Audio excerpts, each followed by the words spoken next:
এলেন, সময় আছে না শেষ হয়ে গেছে? হ্যাঁ, শেষ হয়ে গেছে। রাসূলুল্লাহ সাল্লাল্লাহু আলাইহি ওয়াসাল্লামের কাছে চলে আসলো এই আপনার চাঁদ ঈদ পালন করে কিছু সাহাবী ঈদ পালন করে মদিনায় এসেছে। তাহলে কত দূর থেকে এসেছে? খুব দূর থেকে না কাছ থেকে? ঈদের সালাত আদায় করে খাদ্য খেয়ে তারপর আল্লাহ নবীর কাছে এসেছে। কত দূর থেকে আসছে? ঘোড়া নিয়ে আসতে কত দূর হয়? যতটুকু দূর হয় এতটুকু দূরত্বে যদি একদিনে চাঁদ দেখা যায় তাহলে সেখানে তো সিয়াম পালনে কোনো বাধা নেই। ওয়া আখিরু দাওয়ানা আনিল হামদুলিল্লাহি রাব্বিল আলামিন সুবহানাকাল্লাহুম্মা বিহামদিক আশহাদু আল্লা ইলাহা ইল্লা আনতা আস্তাগফিরুকা ওয়া আতুবু ইলাইক। আসসালামু আলাইকুম ওয়া রাহমাতুল্লাহি ওয়া বারাকাতুহু।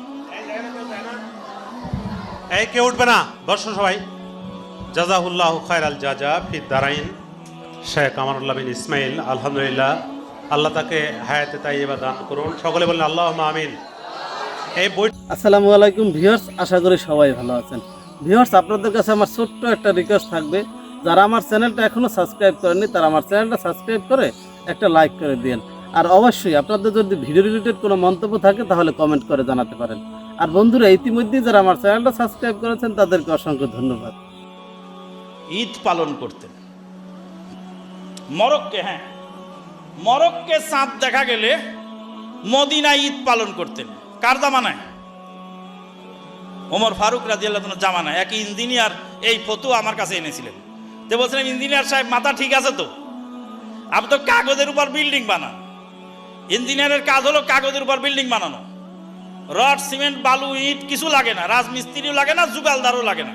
খালি কাগজ দেবেন আর কলম দেবেন, কয়তলা বিল্ডিং চান সাথে সাথে কাগজের উপর বানায় ফেলবেন।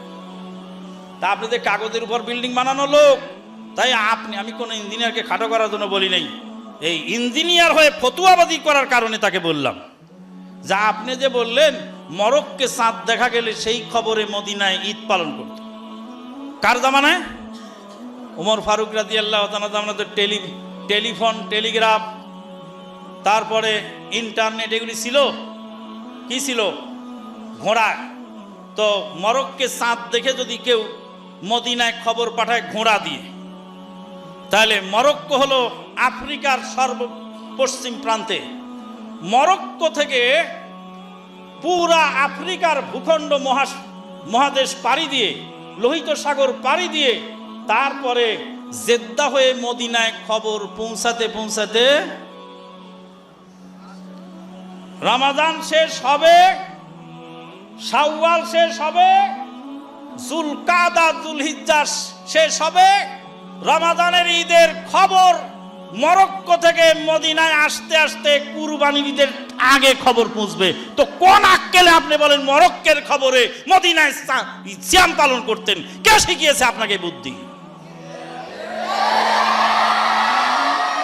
শেষ হাদিস যেটা, সেটা হলো এই, রাসূলুল্লাহ সাল্লাল্লাহু আলাইহি ওয়াসাল্লামের কাছে ঈদের দিনে কিছু লোককে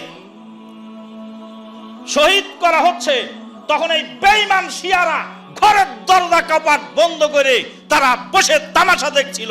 তারা একটাও সামনে আগায় আসেনি। এরা বেঈমান, এরা ইহুদিদের পোষ্যপুত্র, এরা ইহুদিদের পাঁচাটা গোলাম, এরা মুসলমান জাতির জন্য ক্যান্সার। কয়েকদিন আগে ঢাকা ইউনিভার্সিটিতে একটা অনুষ্ঠান হয়ে গেল, তার নাম গাদিরে খুম। গাদিরে খুম উদযাপন করল। গাদিরে খুম উদযাপন করছে ঢাকা ইউনিভার্সিটিতে। এই শিয়াদের চক্রান্ত ইউনিভার্সিটির এই কোমলমতি ছাত্রদের ভিতরেও মগজ ধুলাই করে আস্তে আস্তে ঢুকানো হচ্ছে। গাদিরে খুম উদযাপনের মাধ্যমে তারা প্রমাণ করতে চাইল যে তিনজন খলিফা তারা কেউ নন, খেলাফতের দায়িত্ব ছিল আলী রাদিয়াল্লাহু তাআলা আনহু। সম্মানিত উপস্থিতি, আলী রাদিয়াল্লাহু তাআলা আনহু খেলাফতের দায়িত্ব প্রাপ্ত। তাহলে আবু বকর সিদ্দিক, ওমর ফারুক রাদিয়াল্লাহু তাআলা আনহু, ওসমান ইবনে আফফান রাদিয়াল্লাহু তাআলা আনহু তারা কারা? তাদেরকে গালাগালি করা, তাদেরকে বেঈমান বলা, এ হলো এই শিয়াদের কাজ। শিয়ারা সাহাবীদেরকে গালাগালি করে, সাহাবীদেরকে গালাগালি করে, শুধু তাই নয়, মা আয়েশা সিদ্দিকা রাদিয়াল্লাহু তাআলা আনহাকে চরিত্রহীনা বলে গালি দেয় এবং বুরিনি সাগি বেঁধে রেখে তাকে মারতে থাকে আর বলে আবু বকরের মেয়ে আয়েশাকে আমরা পিটছি। এরা মুসলমান যদি হয়, এদেরকে যারা মুসলমান মনে করে তারা মুসলিম থাকতে পারে না। আমাদের বাংলাদেশের এক ভাইরাল বক্তা ভাইরাস হয়ে গেছে। এখন বক্তা হয়েছিল আগে কি ভাইরাল, এখন হয়েছে কি ভাইরাস। এই মিথ্যাবাদী বক্তা সে বলেছিল শিয়ারা আমাদের ভাই, সুন্নিরা আমাদের ভাই, যত মুসলমান আছে সব আমাদের ভাই। বলে আল্লাহর নবীর স্ত্রীকে চরিত্রহীনা বলে যারা গালি দেয় তারা তোমার মতো বেহুদার ভাই হতে পারে, আমাদের ভাই নয়। ওই জন্য পাকিস্তানিরা বলে শিয়া কাফের, কাফের কাফের, শিয়া কাফের, জোনা মানে অভি কাফের, কাফের কাফের, কাদিয়ানি কাফের, জোনা মানে অভি কাফের। পাকিস্তানিদের স্লোগান কাফের কাফের, কাদিয়ানি কাফের, জো না মানে অভি কাফের। কাদিয়ানিকে যে কাফের মনে করে না সেও কাফের, শিয়াকে যে কাফের মনে করে না সেও কাফের। তবে শিয়াদের সব শিয়া সমান নয়, শিয়াদের 12টা স্তর আছে। সবচেয়ে আকরাব ইলাল হক যারা, তাদেরকে বলে জাইদিয়া। আর যারা আকরাব ইলাল বাতিল, বাতিলের কাছাকাছি, তারা হলো ইসনা আশারিয়া। তো যাই হোক, এসব শিয়াদের আকীদা সাহাবীদেরকে গালিগালাজ করা। রাসূলুল্লাহ সাল্লাল্লাহু আলাইহি ওয়াসাল্লাম বলেন লা তাসুব্বু আসহাবি ওয়াল্লাযী নাফসি বিয়াদিহি লাউ আনফাকা আহাদুকুম মিসলা উহুদিন যাহাবা মা বালাগা মুদ্দা আহাদিহিম ওয়ালা নাসিফাহু। তোমরা আমার সাহাবীদেরকে গালি দিও না। জেনে রাখো হে আমার উম্মতেরা, তোমাদের পরবর্তীতে যারা আসবে তাদের মধ্যেকার কেউ যদি উহুদ পাহাড় পরিমাণ স্বর্ণ আল্লাহর রাস্তায় দান করে, রাসূলুল্লাহ সাল্লাল্লাহু আলাইহি ওয়াসাল্লামের সাহাবীদের এক মুদ খাদ্য দ্রব্য, এক মুদ বলা হয় এক অঞ্জলি, দুই অঞ্জলি খাদ্যকে বলা হয় এক মুদ। মা বালাগা মুদ্দা হাদিহিম ওয়ালা নাসিফাহু, তাদের এক মুদ খাদ্যের সমতুল্য অথবা এক মুদের অর্ধেক, আধা মুদ খাদ্যের সমতুল্য দান করে সাহাবীগণ যত নেকি পেয়েছেন, পরবর্তীতে যারা আসবে উহুদ পাহাড় পরিমাণ স্বর্ণ দান করেও সেই পরিমাণ নেকি পাবে না। সম্মানিত উপস্থিতি, মাননীয় দর্শক শ্রোতা দূরেও কাছে যারা আমাদের এই আলোচনা শুনছেন তারা মনোযোগ দিয়ে শোনেন। শিয়াদের কর্মকাণ্ডের মধ্যে ইমাম হুসাইন রাদিয়াল্লাহু তাআলার মৃত্যুবার্ষিকী পালন করা। আরে বেটা, হাই হোসেন করিস তো হাই আবু বকর বলিস না কেন? উম্মতের শ্রেষ্ঠ ব্যক্তি তো আবু বকর সিদ্দিক। হুসাইন রাদিয়াল্লাহু তাআলাকে আমি ভালোবাসি, কিন্তু সিদ্দিক আকবরের চেয়ে বেশি ভালোবাসি না। আল্লাহ নবী বলছেন উম্মতের শ্রেষ্ঠ ব্যক্তি কে? আবু বকর সিদ্দিক। তারপরে ওমরে ফারুক রাদিয়াল্লাহু তাআলা, আবু বকর সিদ্দিক রাদিয়াল্লাহু তাআলা ইন্তেকাল করেছেন, ফারুকে আজম শহীদ হয়েছেন, ওসমান ইবনে আফফান রাদিয়াল্লাহু তাআলা শহীদ হয়েছেন। তো ওসমান রাদিয়াল্লাহু তাআলা যেদিন শহীদ হয়েছে সেদিন রাস্তায় রাস্তায় দাঁড়িয়ে এ কথা বলে হাই উসমান, হাই উসমান, হাই উমর, হাই ওমর। অসংখ্য সাহাবী হাই হামজা, হাই হামজা, হাই মুসাব বিন উমায়ের, হাই মুসাব বিন উমায়ের। এসব সাহাবীদের নামে মাতম করো না। তাহলে তোমার মতলবটা কি?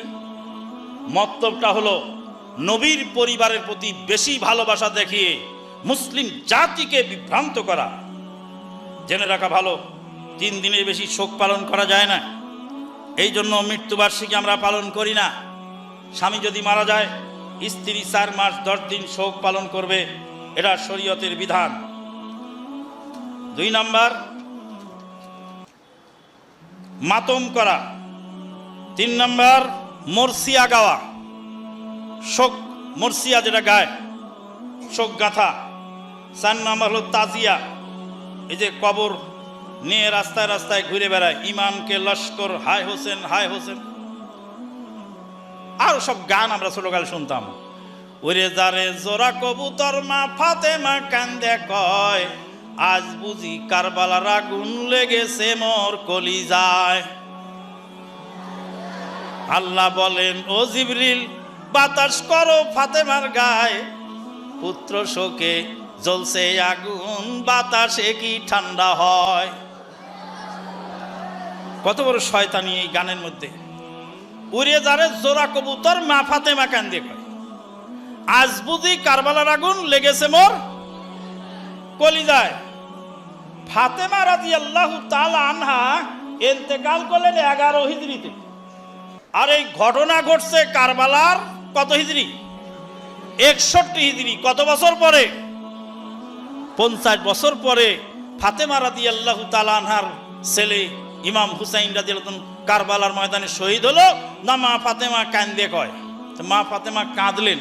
প্রথম তো ফাতেমা রাদিয়াল্লাহু তাআলা আনহা তো আমাদের মা নন, ফাতেমার মা হলেন মা খাদিজা, আল্লাহর নবীর স্ত্রী আমাদের মা। আল্লাহর নবীর মেয়ে তো আমাদের মা নন, আল্লাহ নবীর স্ত্রী আমাদের কি মা। তো আল্লাহ নবীর মেয়ে কি আমাদের মা? তো মা ফাতেমা কোথেকে এলো? শিয়ারা আলী রাদিয়াল্লাহু তাআলা কি নবী মানে, এই জন্য তাদের নবীর স্ত্রীকে ফাতেমা রাদিয়াল্লাহু তাআলা আনহা।